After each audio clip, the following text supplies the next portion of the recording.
Sure. Yeah. I mean, I think that's significant is that we haven't had a new approval for a sunscreen ingredient in a long time.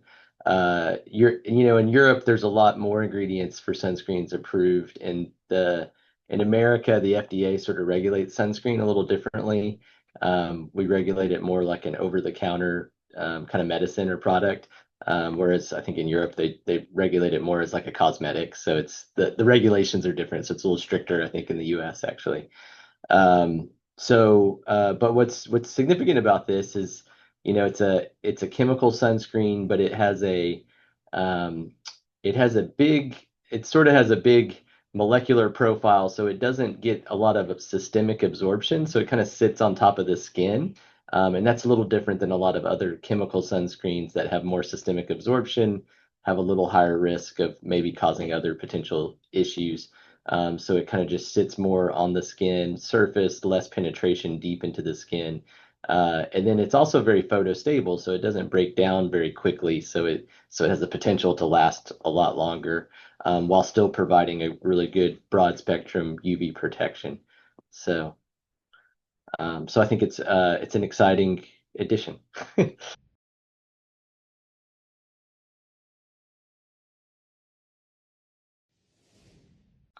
Well, I think the big thing is one, can it get people to use sunscreen more? It does. The other pro of BEMT is it has a little less of that white cast that a lot of the mineral sunscreens have, so might be a little more appealing to people than having the ghost face on when they put all the sunscreen on. So maybe that gets people to use it just a little bit more, which I think is important.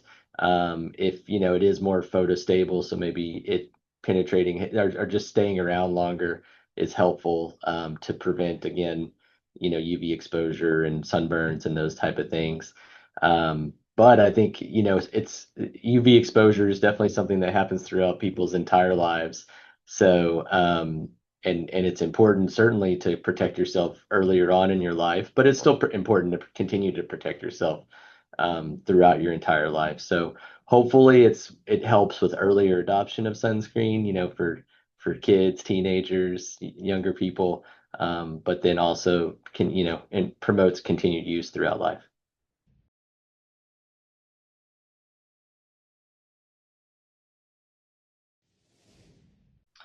Well, I think one issue is people put sunscreen on when they start the day or before they go out, and they're spending time outside or going to the beach or lake or whatever. And then the problem is they don't often reapply sunscreen throughout the day. And unfortunately, all these products wane a little bit through time. And then if you spend time in the water, it really, gets washed off. And so you really have to be mindful of reapplying. And so we always say, you got to try to reapply about every 2 hours that you're in the sun, or if you're swimming or in the water, that to reapply once you get out of the water is the smartest thing to do, because that way you continue to have protection throughout the day. And I think that's where most people get into trouble is they think, oh, I applied sunscreen. I can think about my daughter, who's 16, and she's like, well, I applied all my sunscreen early in the day, and then I'm like, yeah, but you got to keep doing it throughout the day. And so I think that's the classic, you know, fail, I guess, that people have.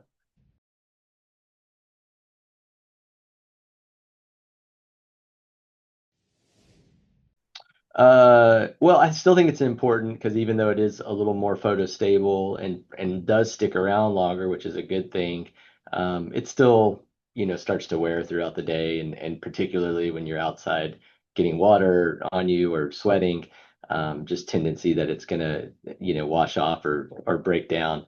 And so I still think it's important to at this point continue to reapply. As I said, I think a good rule of thumbs every 2 hours, or immediately after you get out of the pool or lake or things like that.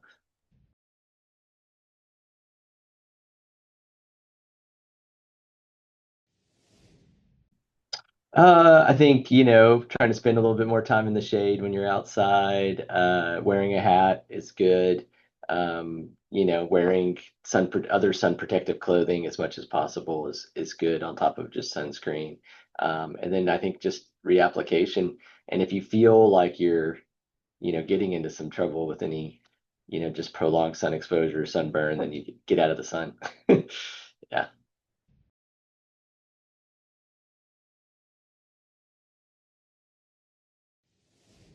Use sunscreen, check your ingredients, make sure uh make sure it has good broad spectrum coverage, so both UVA and UVB.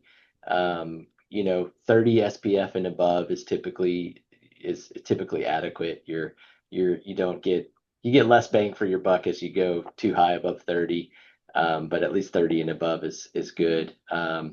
And then, yeah, just be careful with some of the sunscreen products out there that you want to look at the ingredients and what it's actually doing, and double checking that it has that kind of coverage. There's a lot of, a lot of ads and, other quote unquote natural products, things like that claim to do a lot of things. And so you just want to make sure that they're doing what they're claiming.